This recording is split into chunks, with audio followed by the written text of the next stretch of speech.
Right ఇక ఇరాన్లోని అణు సైనిక స్థావరాలు క్షిపణి కేంద్రాలే లక్ష్యంగా ఆ దేశంపై ఇజ్రాయెల్ తీవ్ర స్థాయిలో విరుచుకుపడింది. ఇజ్రాయెల్ వాయుసేనకు చెందిన 200కు పైగా యుద్ధ విమానాలు భీకర దాడులకు దిగాయి. ఆపరేషన్ రైజింగ్ లయన్ పేరుతో దశల వారీగా జరిపిన ఈ దాడుల్లో భాగంగా ఇరాన్ అణుశుద్ధి కర్మాగారాల్లో అత్యంత ప్రధానమైన నతాంజ్ న్యూక్లియర్ ఎన్రిచ్మెంట్ ఫెసిలిటీ, డజన్ల కొద్దీ రేడార్ కేంద్రాలు, సర్ఫేస్ టు ఎయిర్ మిసైల్ లాంచర్లు సహా వివిధ నగరాల్లోని 100 లక్ష్యాలపై 330కు పైగా బాంబులు, క్షిపణులను ప్రయోగించాయి. ఈ దాడిలో Iran Islamic Revolutionary Guards corps chief Hossein Salami, army chief Mohammad Bagheri సహా 4 సైనిక జనరళ్లు, కనీసం 6 అణు శాస్త్రవేత్తలు, ఒక ప్రముఖ రాజకీయ నాయకుడు మరణించారు.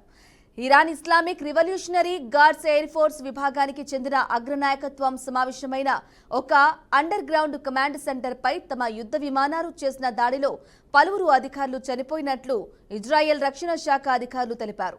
కాగా ఇరాన్లోని ఫోర్డో అణుశుద్ధి కేంద్రం వద్ద 2 పేలుళ్లు జరిగినట్లు సమాచారం.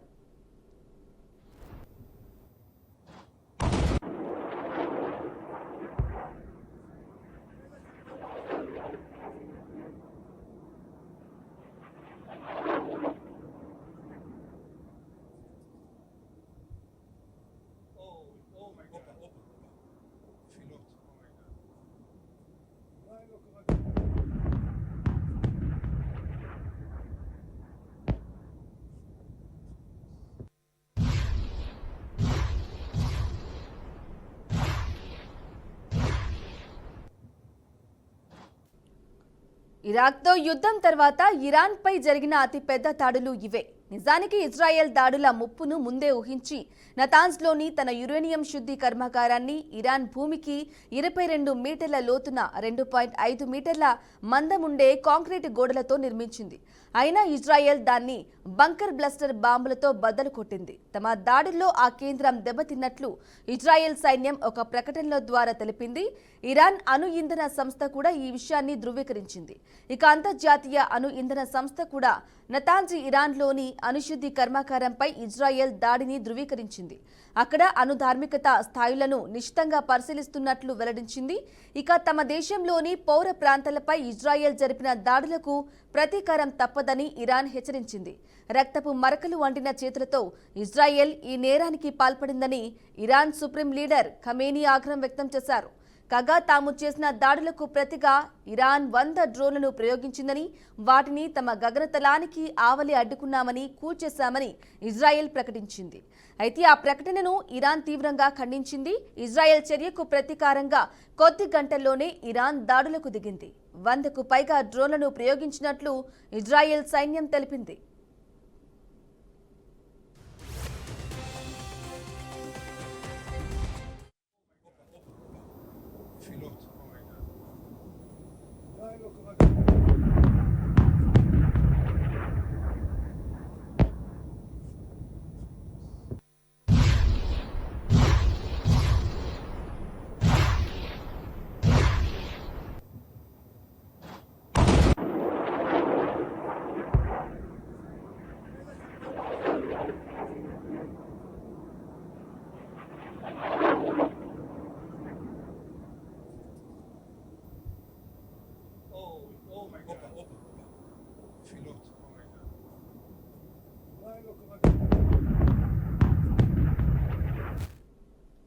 ఇక ఇరాన్ అణు కార్యక్రమం తమ దేశ భద్రతకు తీవ్ర ముప్పుగా పరిగణించిందని, అణ్వాయుధాల తయారీని నిరోధించడానికే ఈ కఠిన చర్యలు చేపట్టాల్సి వచ్చిందని ఇజ్రాయెల్ రక్షణ శాఖ వర్గాలు పేర్కొన్నాయి. ఇరాన్ అణుబాంబు తయారీకి అత్యంత సమీపంలో ఉందని, ఇప్పటికే 9 అణుబాంబులకు సరిపడా అత్యంత శుద్ధి చేసిన యురేనియం నిల్వలను సమకూర్చుకుందని, ఇందులో 3 వంతు గత 3 నెలల్లోనే ఉత్పత్తి అయిందని ఐడిఎఫ్ ఒక ప్రకటనలో ఆరోపించింది. ఇక దౌత్యపరమైన మార్గాలు విఫలమైన నేపథ్యంలో తమ పౌరుల భద్రత దృష్ట్యా ఈ చర్య అనివార్యమైందని ఇజ్రాయెల్ స్పష్టం చేసింది. అంతర్జాతీయ అణు ఇంధన సంస్థ నివేదికలు కూడా ఇరాన్ అణు కార్యక్రమం శాంతియుత ప్రయోజనాలకు విరుద్ధంగా సైనిక లక్ష్యాల వైపు సాగుతోందని సూచిస్తున్నాయని ఇజ్రాయెల్ గుర్తు చేసింది.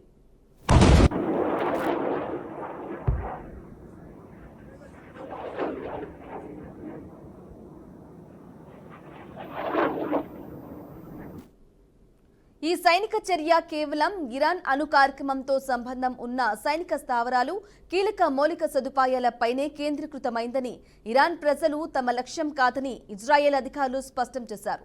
పౌరులకు ఎలాంటి హాని కలగకుండా అన్ని రకాల జాగ్రత్తలు తీసుకుంటున్నామని, కేవలం ఇరాన్ పాలన యొక్క అణు ఆశయాలను దెబ్బతీయడమే తమ ఉద్దేశమని వెల్లడించారు.